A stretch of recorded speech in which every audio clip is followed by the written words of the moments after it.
Assalamualaikum adik-adik semuanya, ketemu lagi dengan belajar bersama Mutiara. Pelajaran kita kali ini adalah Bahasa Indonesia kelas 2 SD bab 5, yang judul babnya adalah Berteman dalam Keragaman. Tujuan pembelajaran, kalian dapat menuliskan kalimat dengan menggunakan tanda koma. Yang kedua, kalian dapat mengelompokkan kata kunci dari bacaan pada pengatur grafis sederhana. Siap-siap belajar. Perbedaan dapat ditemukan pada banyak hal, mulai dari bentuk tubuh, nama, kegemaran, hingga pendapat. Amatilah gambar di bawah judul bab. Temukan perbedaan pada masing-masing anak. Sekarang perhatikan salah satu teman kalian. Apa saja perbedaan di antara kalian? Membaca. Fabel adalah cerita dengan tokoh binatang. Dalam fabel, tokoh binatang berperilaku seperti manusia. Bacalah fabel Rahasia Kaki Itik bersama guru.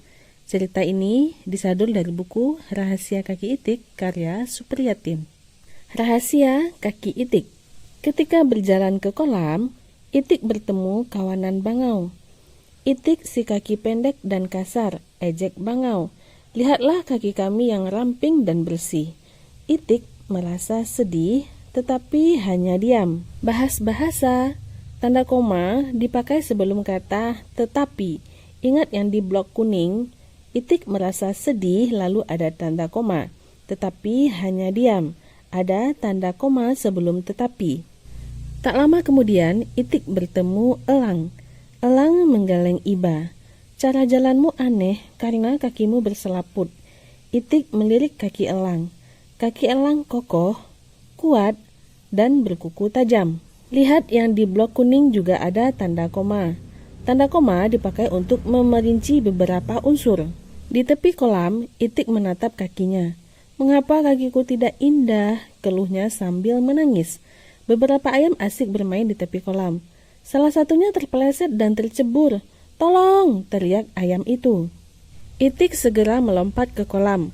Kakinya mengayuh dengan kuat. Itik berhasil menyelamatkan ayam. Terima kasih Itik, ucap ayam. Untung saja kamu punya kaki istimewa. Itik sadar kakinya berguna untuk berenang. Itulah yang paling penting bagi seekor itik. Itik berenang dengan riang. Ia berjanji tidak akan lagi merasa minder. Kosakata baru kita ada iba, kawanan, dan minder. Iba artinya kasihan, terharu. Kawanan artinya kumpulan hewan sejenis. Minder artinya rendah diri. Saatnya kita berlatih menggunakan kosakata baru. Nomor 1, Yuka merasa titik-titik karena tubuhnya kecil. Jawaban yang tepat adalah minder. Yuka merasa minder karena tubuhnya kecil. Ada titik-titik semut mengerumuni sisa makanan. Kata yang tepat adalah kawanan. Ada kawanan semut mengerumuni sisa makanan. Dan yang ketiga, Lila merasa titik-titik saat melihat burung yang terluka. Kata yang tepat adalah iba. Lila merasa iba saat melihat burung yang terluka. Bahas bahasa. Perhatikan tanda koma pada teks di atas. Pertama, tanda koma digunakan untuk memerinci beberapa unsur. Contoh, kaki elang kokoh, koma, kuat, koma, dan berkuku tajam. Kedua, tanda koma juga digunakan sebelum kata tetapi pada kalimat. Contoh, Itik merasa sedih, koma, tetapi hanya diam. Lalu bacalah fabel Rahasia Kaki Itik sekali lagi. Berapa banyak tanda koma yang kalian temukan? Ayo adik-adik temukan. Berapa banyak koma yang ada pada cerita Rahasia Kaki Itik? Menulis. Perhatikan kalimat-kalimat di bawah ini. Tambahkan tanda koma di tempat yang tepat. Pertama, ibu membeli susu, sayur, dan buah tadi pagi. Nah, ini ada beberapa unsur. Jadi, komanya ada di susu, koma, sayur, koma. Lalu baru pas itu penempatan tanda komanya. Nomor 2, Aldi sudah sangat mengantuk, tetapi dia terus bermain. Nah, ingat ya, koma sebelum kata tetapi. Aldi sudah sangat mengantuk, kasih tanda koma, tetapi dia terus bermain. Paman memelihara kucing, burung, dan kelinci. Komanya ada beberapa unsur. Berarti paman memelihara kucing, koma, burung, koma, dan kelinci. Vina ingin membeli jajanan, tetapi dia lupa membawa uang. Nah, ada kata tetapi. Jadi sebelum tetapi kita kasih tanda koma. Vina ingin membeli jajanan, tetapi dia lupa membawa uang. Dalam kegiatan ini, kalian belajar menuliskan kalimat menggunakan tanda koma. Berbicara, perhatikan gambar pertama dan kedua di dalam fabel. Jelaskan perbedaan kaki para tokoh. Apakah gambar dalam fabel membantu kalian melihat perbedaan kaki dengan jelas? Pertama, kita perhatikan perbedaan gambar antara kaki itik dan kaki bangau. Terlihat kaki bangau lebih ramping daripada kaki itik. Lalu gambar kedua, kita lihat perbedaan antara kaki itik dan kaki burung elang.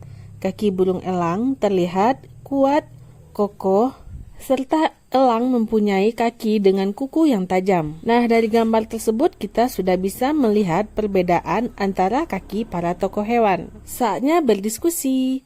Berdiskusilah dengan 3 teman kalian. Apa saja perbedaan kalian dengan sahabat kalian? Apakah kalian tetap bisa berteman meskipun berbeda? Bagaimana caranya?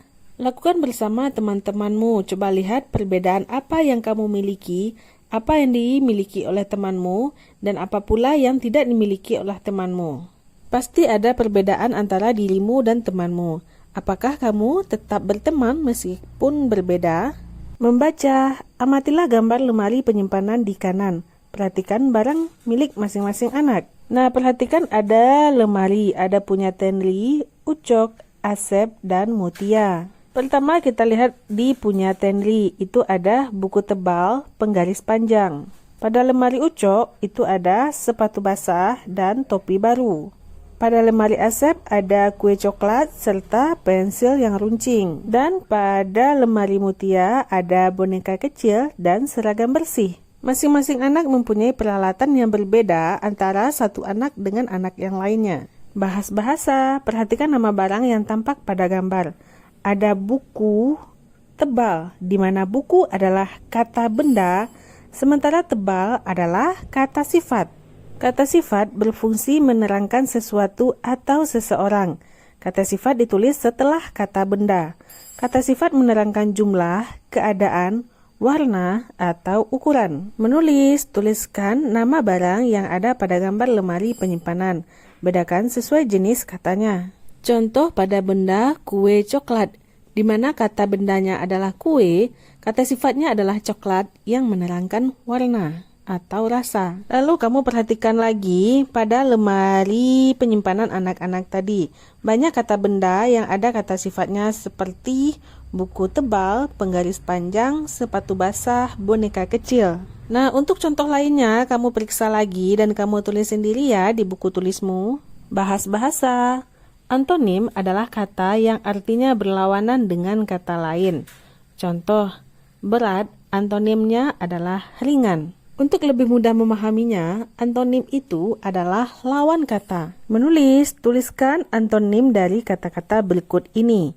Nah, kata-katanya ada runcing, basah, baru, keras, tebal, panjang, bersih, kecil. Runcing antonimnya tumpul, basah antonimnya kering, baru, lama, keras, empuk. Lanjut di sebelahnya, tebal, lawannya tipis, panjang, pendek, bersih, kotor, kecil, besar. Nah, masih banyak lagi kata-kata sifat yang bisa kamu cari antonimnya. Amati lagi tulisan nama barang-barang pada gambar lemari. Kelompokkan ke dalam kotak yang sesuai, salinlah di buku tulis kalian. Kamu perhatikan lagi benda-benda yang ada di lemari penyimpanan, kemudian dikelompokkan. Ada alat tulis, gambar, dan kerajinan tangan. Berarti isinya ada buku, penggaris, pensil. Untuk perlengkapan bersekolah itu ada sepatu, topi, seragam. Makanan atau minuman itu tadi ada kue. Sementara pada kolom mainan itu hanya ada boneka. Dalam kegiatan ini, kalian belajar mengelompokkan kata kunci dari bacaan pada pengatur grafis sederhana. Menyimak, salinlah kata-kata ajaib yang akan dibacakan guru. Kata-kata ajaibnya adalah permisi, tolong, silakan, terima kasih, maaf. Pernahkah kalian mendengar kata-kata tersebut? Kapan kalian harus menggunakan kata-kata tersebut? Ayo kita bahas sama-sama. Kata permisi atau maaf digunakan untuk meminta izin secara sopan. Contoh, permisi Bu, saya hendak pergi ke toilet. Atau, maaf Pak, bolehkah saya bertanya tentang bacaan? Lalu kata tolong. Tolong digunakan untuk meminta bantuan atau memperhalus kalimat perintah. Contoh, tolong tutup pintu itu. Silahkan digunakan untuk memberi izin secara sopan. Contoh, silahkan masuk lebih dahulu. Kata terima kasih digunakan setelah menerima bantuan atau pemberian orang lain.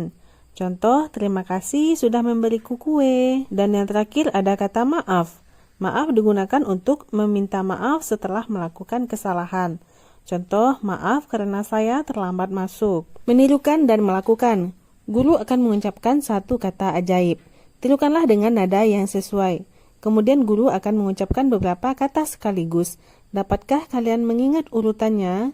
Berapa jumlah kata ajaib yang dapat kalian ingat? Nah, lakukan bersama guru di kelasmu ya. Berbicara. Buatlah percakapan menggunakan kata-kata ajaib.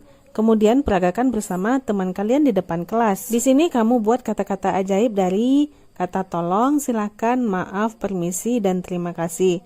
Lalu kamu bikin percakapannya dan tampilkan di depan kelas. Menulis. Minta izin sebelum meminjam adalah cara menghargai milik orang lain. Barang pinjaman harus dijaga dengan baik agar tidak rusak. Buatlah tulisan tentang hal meminjam barang. Gunakan pertanyaan-pertanyaan berikut sebagai bantuan. Nah, di sini kamu membuat cerita apakah kamu pernah meminjam barang seseorang. Untuk memudahkannya, kamu gunakan pertanyaan, pernahkah barang kalian dipinjam tanpa izin? Apa yang kalian lakukan jika hal itu terjadi? Pernahkah kalian merusak barang pinjaman? Apa yang akan kalian lakukan jika hal itu terjadi? Dalam menulis, jangan lupa gunakan tanda baca, spasi, dan huruf kapital yang tepat. Masih tentang barang pinjaman, jurnal membaca kali ini juga tentang barang pinjaman yang judulnya adalah jaket pinjaman. Untuk video jurnal membaca jaket pinjaman ini, videonya terpisah ya. Bagi kamu yang belum nonton videonya, nanti linknya ada di deskripsi. Selain membaca cerita tentang jaket pinjaman, nah nanti di video tersebut kamu juga diarahkan untuk mengisi jurnal membacanya. Oke, sekian dulu ya video kita kali ini. Nantikan video-video selanjutnya masih pada channel ini, Belajar Bersama Mutiara. Terima kasih bagi adik-adik yang sudah menonton. Mohon maaf apabila banyak salah. Terima kasih atas perhatiannya. Assalamualaikum.